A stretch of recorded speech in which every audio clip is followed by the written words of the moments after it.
Welcome to today's video where I'll be sharing with you 3 important skills you have to master if you need to succeed in the field of ELC teaching. Many new teachers struggle to create lessons. They equally struggle to add fun to their lessons, and of course, they struggle with voice control and demeanor.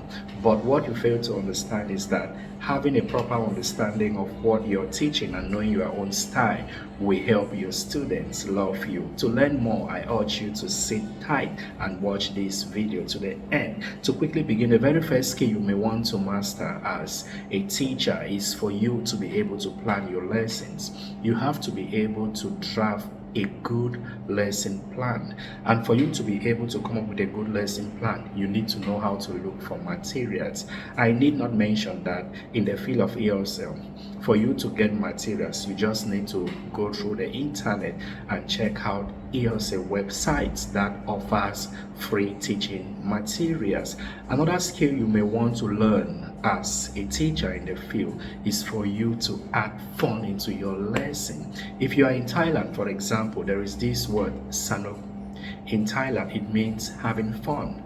That is exactly what your employer and students wants you to do. You should be able to engage your students not only through a lesson but with funds in the form of game.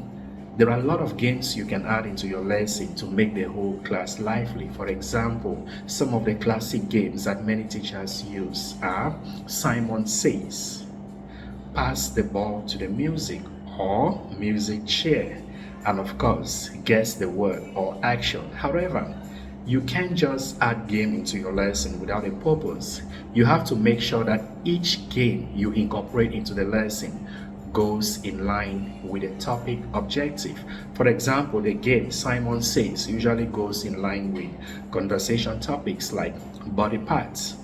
Maybe you've treated body parts. You teach your students different part of the body.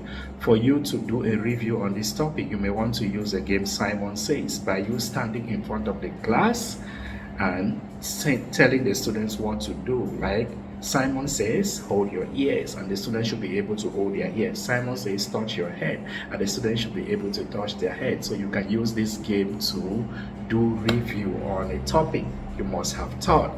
In so doing, adding fun to your classroom. Are you still watching? If you're there, that's great, and I encourage you to grab a glass of water and drink. And for those of you that are new to this channel, I urge you to smash the subscribe button. And the very last skill you have to master in order to be a good teacher in ELC field is for you to know how to control your voice and to observe your demeanor.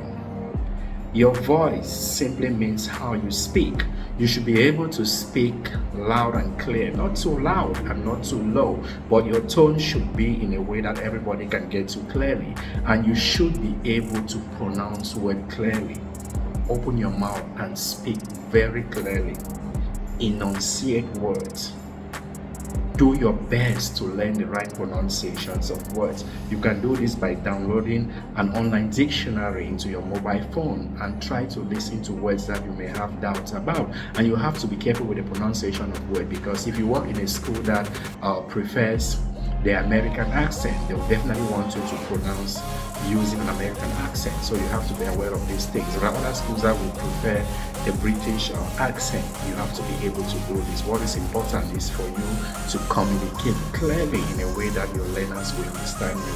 And with regards to demeanor, it's all about your confidence, your body posture, body language. Some teachers are scared, like they are practically lost in class when they can't understand a lesson, or maybe they are having difficulties getting the students to follow up on what they are teaching.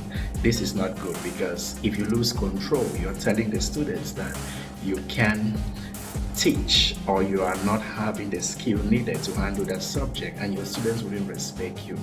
Make sure that you are able to control yourself, your emotion. You're the teacher here. You're the head of that classroom. You have to maintain authority by putting your emotions in check. I hope these 3 tips helps you to learn how to be a good teacher. There are other things you may want to learn to help you in your teaching journey, like you being able to understand Thai culture, you being able to relate with your students, build good student-teacher relationship, and you being able to interact with your colleagues as well. There are a lot of things you've got to master to be a good teacher, but these three are the most common that I think everybody who wants to engage in teaching should be able to master in order to succeed. Thanks for watching, and I hope to see you next time. Bye for now.